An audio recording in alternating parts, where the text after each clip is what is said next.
Всем добрый день, здравствуйте. В этом видео мы с вами поговорим про артикли.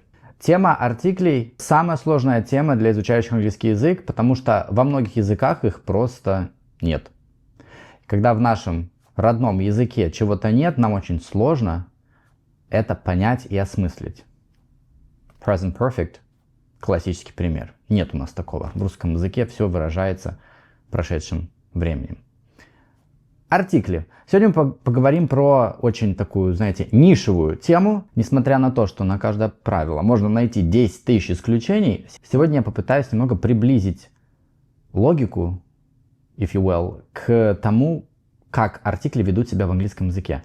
То есть какие-то тренды, паттерны есть. Я бы не назвал это правилом, потому что помните, что если есть правило, тогда этому правилу должно все подчиняться всегда и везде. В английском языке, в любом языке, кстати, так это не работает. Поэтому не правила, а trends или grammatical trends or grammatical tendencies. Посмотрим на классический пример. Помните, когда вы проходите настоящее обычное время, вы рассказываете про ваш рабочий или нерабочий день, и вы начинаете все с просыпания и завтраком. И обычно, когда мы говорим I have breakfast, и там называется время, артикль не ставится никакой, ни определенный, ни неопределенный. Мы обычно говорим, что I wake up and then I have breakfast. I have lunch, I have dinner, I have brunch.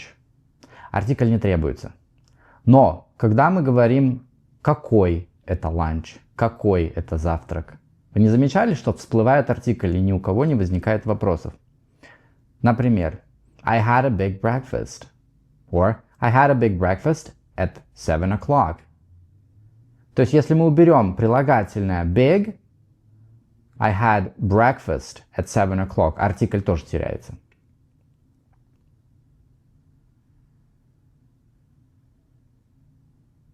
Или, например, такое предложение. She goes to school. Она ходит в школу. Здесь у нас школа выступает в роли института. Мы сейчас не говорим про здание, мы сейчас не говорим про что-то конкретное. Мы имеем в виду школа как институт. Она известно всем везде. Школа как концепция во всем мире существует, и не надо никаких артиклей ставить. Но she goes to a new school. She goes to a new school. Смотрите, артикль появился. И прилагательное появилось. Мы этой школе дали чуть более конкретики. Она теперь стала у нас красивая школа. Получился артикль.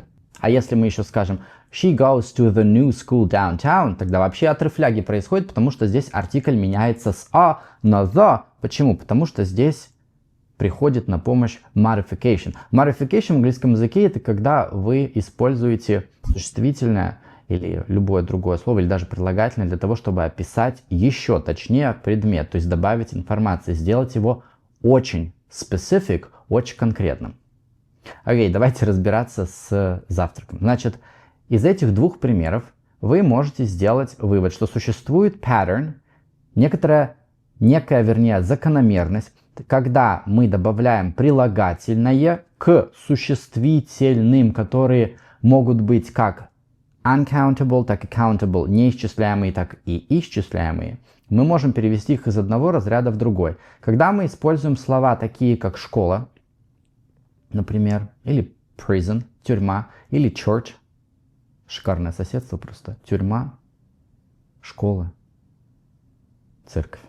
Обычно эти слова используются без артикля, когда мы подразумеваем какой-то институт, как какой-то activity, не конкретизируя наше внимание на определенном здании или определенной церкви или школе. Также следует обращать внимание на глаголы, которые используются перед этими словами. Собираем все это в кучу. Если вы говорите I had breakfast, нет артикля. I had a big breakfast, есть артикль. I had a delicious breakfast, наивкуснейший завтрак, есть артикль. Или I had lunch, я пообедал, нет артикля. I had a delicious lunch, есть артикль, потому что добавилось прилагательное. Когда вы говорите I have lunch, lunch, breakfast, dinner, здесь обычно это концепция, это как activity. Вы не конкретизируете что-то, вы не относитесь к этому, вернее, они не относятся к этому как к чему-то конкретному. Понимаете? Это ваши проблемы, что для вас это конкретно в вашем родном языке, у них это не конкретно. Еще раз, это uncountable noun в данном случае. Но мы можем его притянуть за уши, сделать countable, добавив прилагательное в атрибутивной форме, то есть перед существительным оно ставится. She had a quick lunch.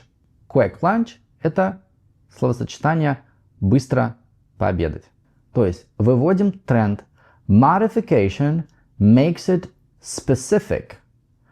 Прилагательное в атрибутивной форме, то есть перед существительным, делает из существительное, которое в общем используется без артикля, конкретным. И поэтому ставим артикль. Но есть underwater stones или pitfalls. Обратите внимание на слова, которые inherently non-countable. У нас много таких. Например, вы знаете advice или luggage. Слово advice, совет, советы. Там неважно, какое прилагательное, вы хоть лбом бейтесь о пол, вы не сделаете из него countable, потому что оно зацементировано всегда и везде неисчисляемое, товарищи. Просто всегда uncountable. То есть вы можете сказать I need advice. Мне нужен совет, как мне правильно жить, потому что я без вас не разберусь, как мне жить. Или she gave me useful advice. Она мне отличный совет дала, который мне пригодится. She gave me useful advice.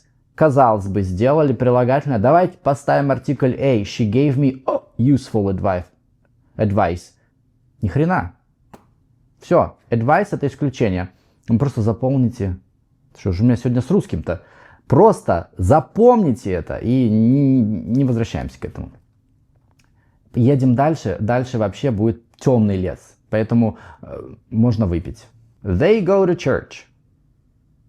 They go to church. Church как institution, как activity. Мы сейчас не подразумеваем ни здание, ни само здание, куда мы зашли, а просто activity. То есть church здесь не является uncountable, понимаете? Если у нас breakfast, lunch там был uncountable, здесь church как был accountable всю жизнь, так оно и есть. Но артикль не ставим, потому что мы подразумеваем про него чего-то такое, что не позволяет нам использовать артикль, понимаете? Не позволяет. They go to a beautiful church downtown.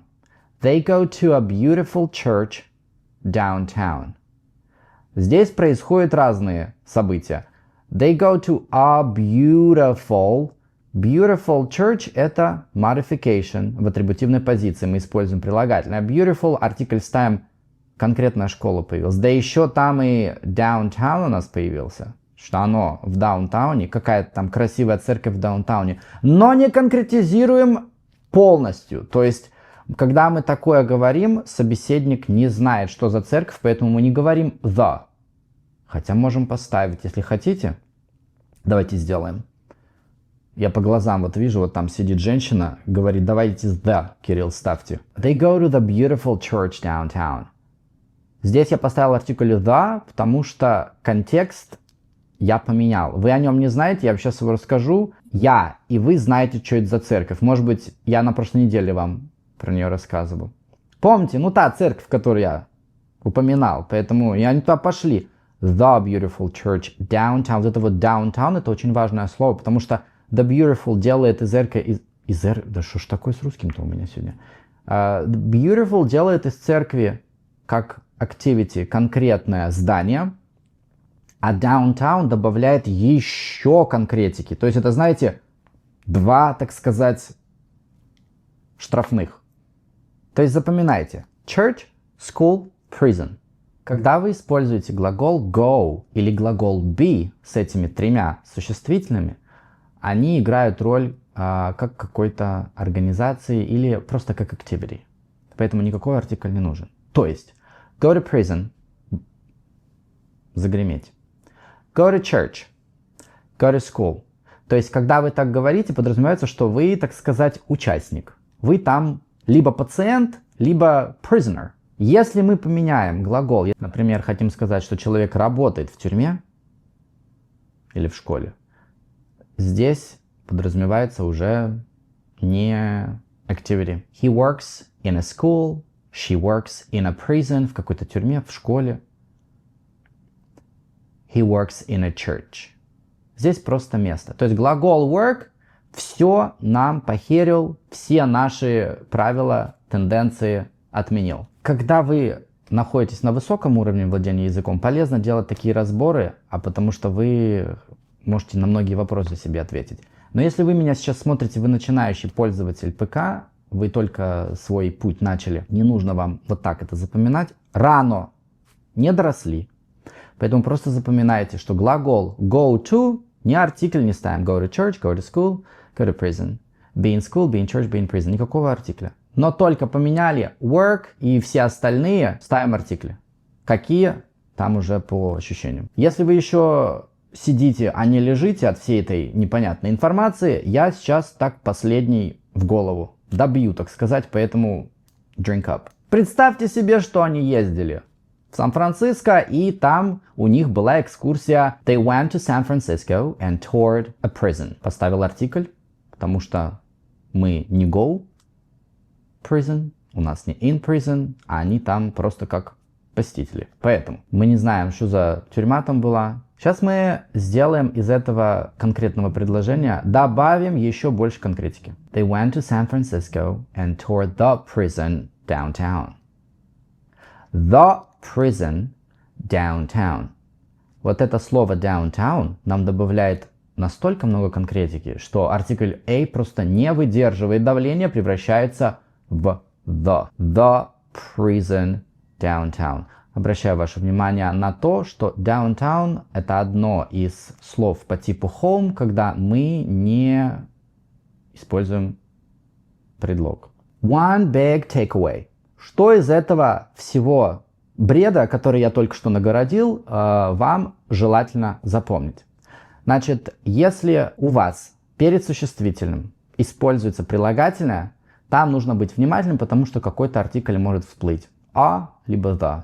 Часто а. Это только маленькая часть этого шервудского леса. Я попытался приоткрыть вам тайну и немножко объяснить, почему так происходит. На сегодня это все. Я желаю всем отличной рабочей недели. Пока. At the start of this event, a delicious dinner was served. You two are going to make a delicious dinner. Deciding that helping him wouldn't be a good idea because then they would go to prison instead and would not be able to solve the case. He built a prison for himself overlooking Medellin.